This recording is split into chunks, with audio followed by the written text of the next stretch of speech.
Saudara-saudari terkasih, keluarga-keluarga yang tercinta, selamat berjumpa dalam Inspirasi Sabda bagi Keluarga hari Kamis 16 Maret 2023. Adapun bacaan inspirasi kita hari ini diambil dari Injil Lukas bab 11 ayat 14 sampai 23. Sekali peristiwa, Yesus mengusir dari seorang suatu setan yang membisukan. Ketika setan itu keluar, orang bisu itu dapat berkata-kata. Maka heranlah orang banyak. Tetapi ada di antara mereka yang berkata, "Ia mengusir setan dengan kuasa Beelzebul, penghulu setan." Ada pula yang meminta suatu tanda dari surga kepada Yesus untuk mencobai dia.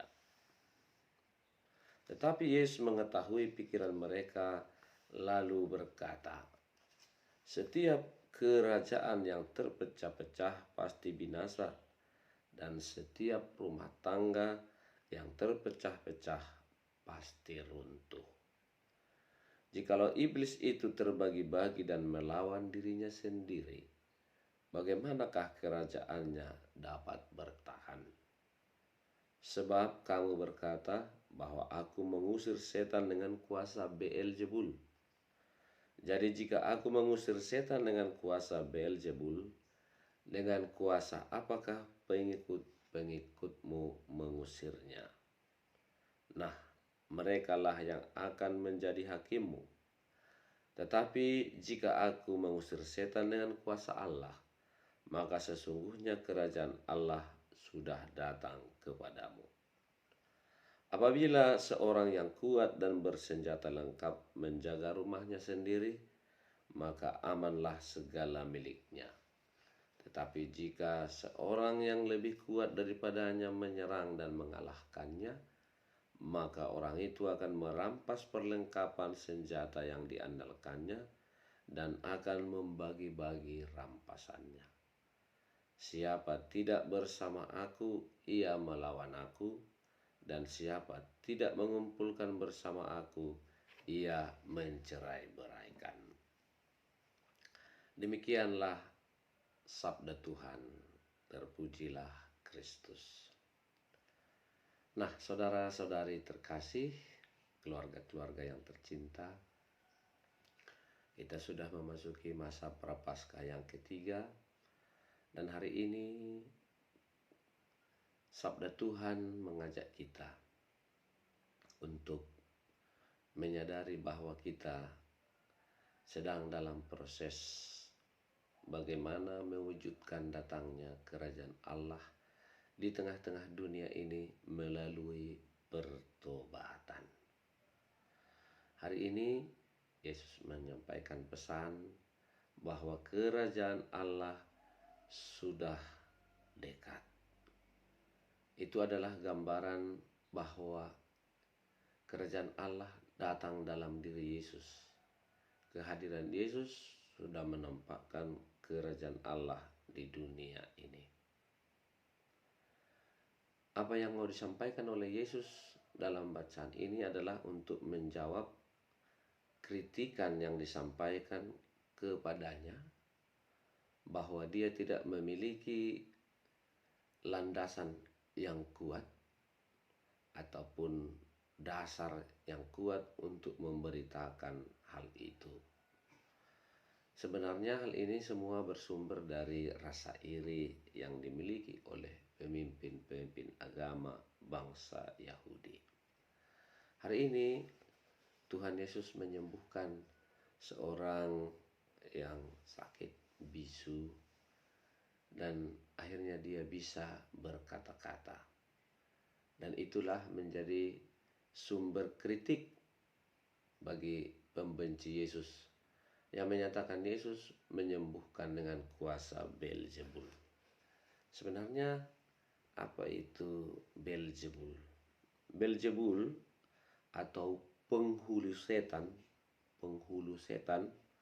berasal dari gelar atau sebutan dewa orang Kanaan, Baal, yang artinya Tuan segala kekuatan. Orang Ibrani menjindirnya dengan julukan Beelzebub yang berarti Tuan lalat-lalat. Beelzebul merupakan setan atau iblis yang digambarkan sebagai pembuat onar, penyebab penderitaan, suka mengadu domba, dan suka memutarbalikkan kebenaran. Itulah yang menyebabkan manusia pertama jatuh ke dalam dosa dan akhirnya hidup dalam penderitaan. Rumah kosong yang tandus atau tempat tandus dan kering dipandang sebagai tempat kediaman yang biasa untuk setan-setan.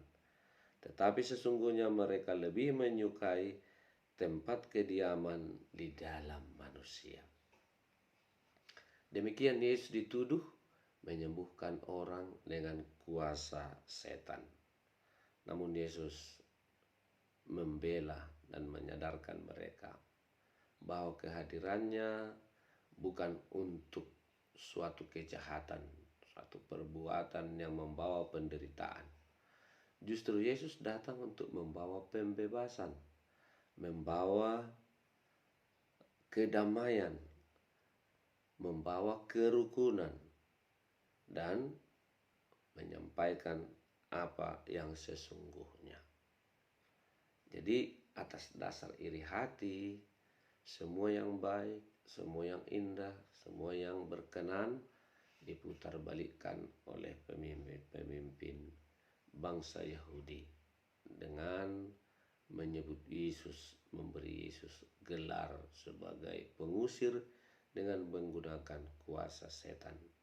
Padahal sesungguhnya Yesus adalah utusan Allah yang datang ke dunia ini justru untuk menghancurkan, melawan kuasa setan itu.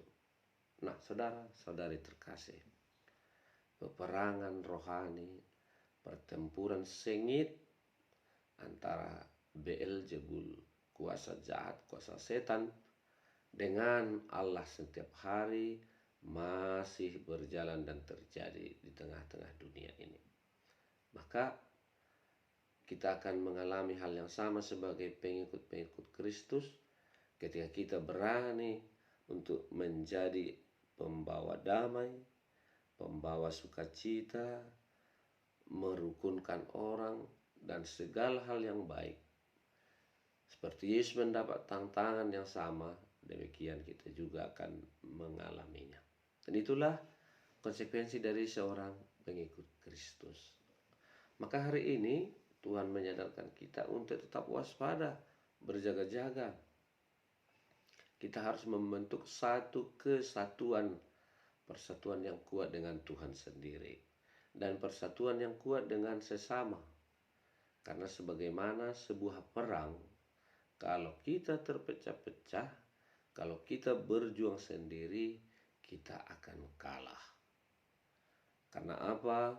Kalau kita tidak memperlengkapi diri dengan senjata, doa, puasa, amal kasih, persatuan dengan sesama sebagai umat beriman, kita akan gampang dicerai-beraikan. Demikian juga sebuah keluarga. Pasti tengah-tengah keluarga juga ada kuasa gelap, ada kekuatan setan yang menggoda kita untuk berselisih, untuk bercerai, untuk saling membenci, jauh dari kerukunan. Dan memang itulah cita-cita eksistensi dari setan di dunia ini. Maka kita bersyukur bahwa kita punya Yesus Kristus yang mau melawan semua itu, mengembalikan kita untuk aman dalam satu kumpulan bersama dengan Bapa, bersama dengan Allah, yang menginginkan kita kembali bersatu dengan Dia. Karena itu, saudara-saudari terkasih, keluarga-keluarga yang tercinta, marilah kita pupuk kekuatan melawan kuasa setan itu di tengah-tengah keluarga kita dengan membangun suatu persekutuan di mana kita semua kompak, sehati sejiwa, berpartisipasi setiap hari menyadari arti persekutuan koinonia itu di dalam kehidupan kita. Bila mana kita terpecah-pecah, tercerai-berai, maka runtuhlah kekuatan kita dan kerajaan setan akan menguasai kita. Kita harus hadirkan Yesus senantiasa supaya segala kekuatan setan yang dapat menimbulkan penyakit perselisihan itu dapat diusir. Seperti orang bisu yang disembuhkan Tuhan, kuasa Tuhan lebih kuat daripada kuasa setan. Jangan kita menyerah, pantang menyerah, jangan takut.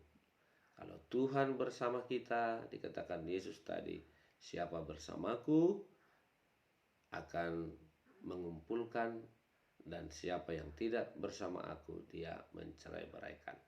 Jadi kita harus dan dipanggil dalam satu pilihan, bersama atau tidak, membela Yesus, mengikuti Yesus atau tidak. Kita tidak bisa hidup dalam suasana abu-abu di mana ikut atau tidak ikut atau tidak jelas posisi kita. Mengikuti Yesus berarti siap bertarung melawan kejahatan di dalam diri kita. Selamat menjalani lagi masa Prapaskah. Semoga kita bersama dengan Yesus supaya kita menang. Tuhan memberkati. Amin.